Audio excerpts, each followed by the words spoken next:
Hello, this is Anthony. Let's walk and talk.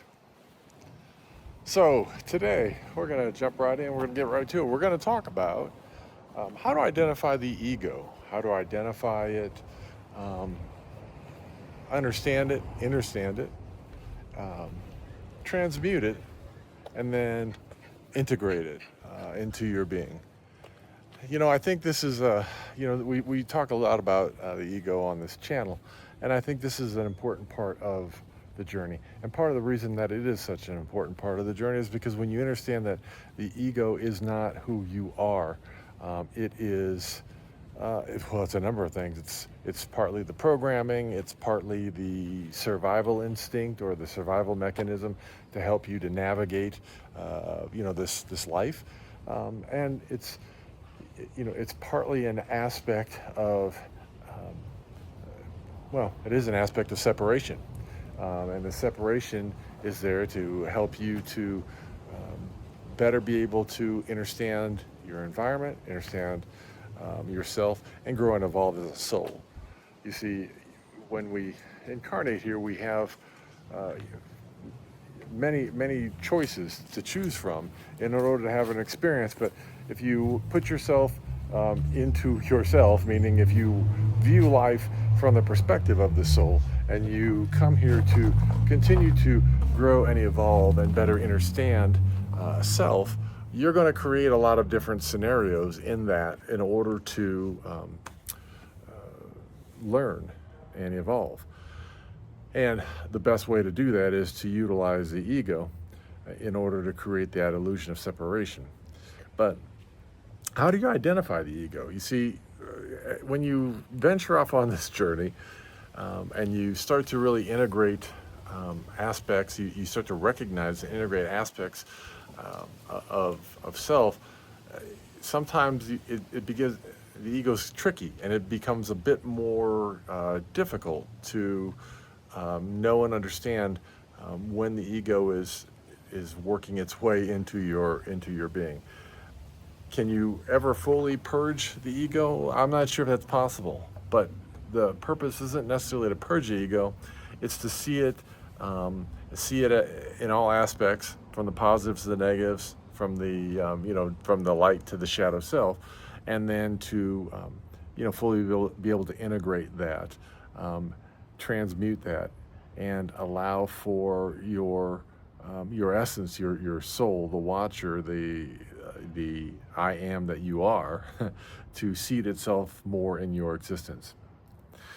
You see, I think at this point we've talked about how the ego speaks in the mind. The ego yells, the ego screams in your ear, and when you're getting messages from creator or from your higher self, it always comes in a whisper. And so by being able to identify your ego and purge it more, it allows you to better identify and quiet your mind in order to hear that whisper. Ways that the ego presents itself. Well, one way is, we just talked about it. It screams in your head. It demands attention. It demands focus. It demands for you to believe, say, do something. You see, the ego is more tied to the doership. It's the almost, and I'm explaining this to some folks in religion, it's almost like saying, okay, creator, this feels too small for you, so I'll just handle it. In essence, what you're actually saying is, I don't trust that you'll be able to do it, so I'm just going to do this myself. That aspect is the ego. That aspect is the part that just says, I don't trust the flow of life, so I'm going to try to direct the flow of life. Very similar to being on a raft in a river. If you've ever gone rafting in heavy water, you understand that you can paddle all you want, but sometimes it's just futile. The river's going to take you where the river's going to take you, and the best you can do is, when you see things like the rocks ahead of you, being able to move or maneuver your boat enough so that it doesn't flip you. So that's what the ego doesn't understand that it's up against. And when you accept to go with the flow of life, it can take you and show you some amazing things, but the ego doesn't understand that. The ego wants to create and do things around it in order to, I guess, for lack of a better word, to elevate itself. You see, the ego works in two ways, as you might know. Because it is a survival mechanism, when it its job exists to guide you through society, it does one of two things. It either tries to elevate you in society, or if you view that you've done something inappropriate or society has reacted negatively, it might knock you down a peg in order for you to gain that footing in order to elevate again. So that's one aspect. Comparison is an aspect. The ego loves to compare. It loves to compare you from every aspect of life: how much money you make, your job, whether relationship status, how your children perform, and whether you have children or not, and then how they perform in terms of education and life in general, I guess, athletics and whatnot. It is the vehicle of comparison. It is again, the purpose of that comparison is to try to decide whether I'm elevating myself in society or whether I'm below and I need to do more work to get elevated. You see, the ego wants to be the peak of the pyramid. However, the ego does not understand that that even if you feel like you attain the peak, this is a constant game or a constant fight. There's always someone below you who wants to also be in that space, and so you're constantly falling down the pyramid as you're trying to make your way back up the pyramid.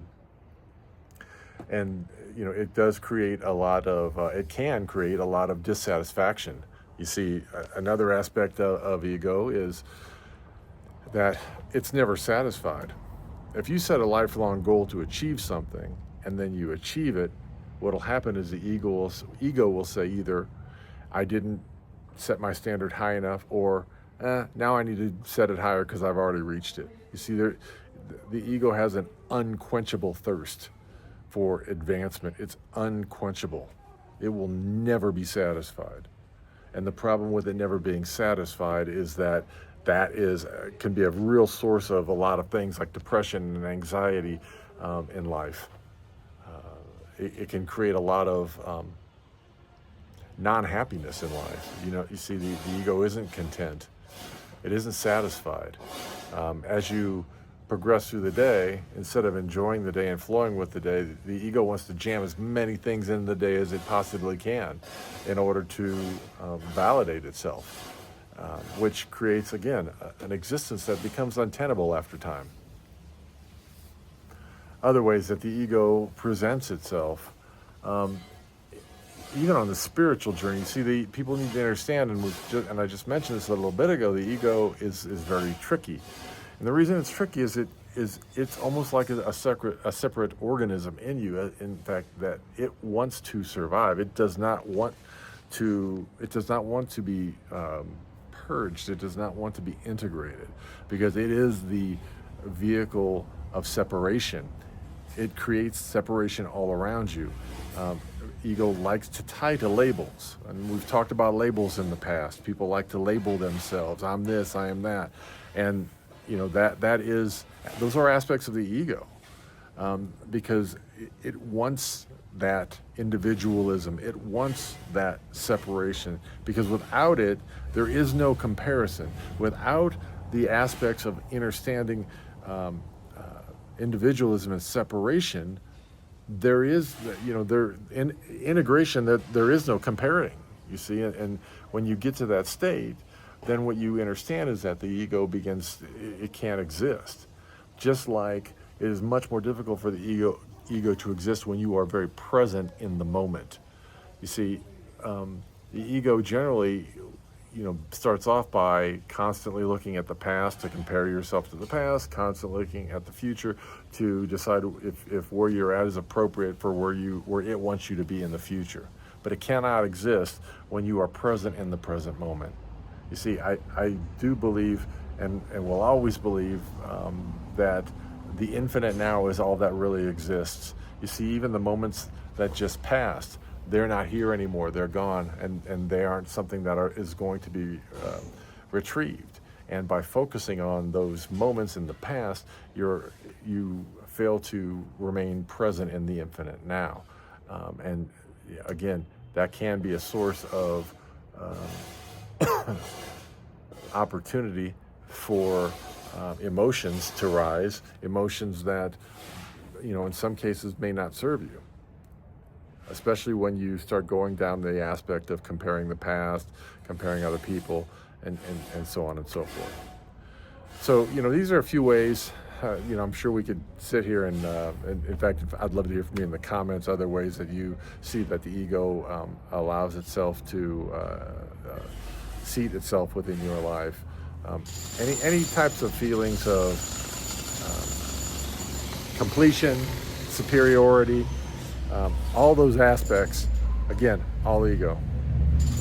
It's the moments of acceptance, peace, flow, and love. Those are what you are when you stay in the present moment. But what say you? How do you feel about that? Again, I'd love to hear your thoughts in terms of how ego metastasizes itself in your life. And as always, if you enjoy this content, please like, share, and subscribe. I am truly grateful. Until I talk to you again, peace, love, light. I hope you have the most amazing day.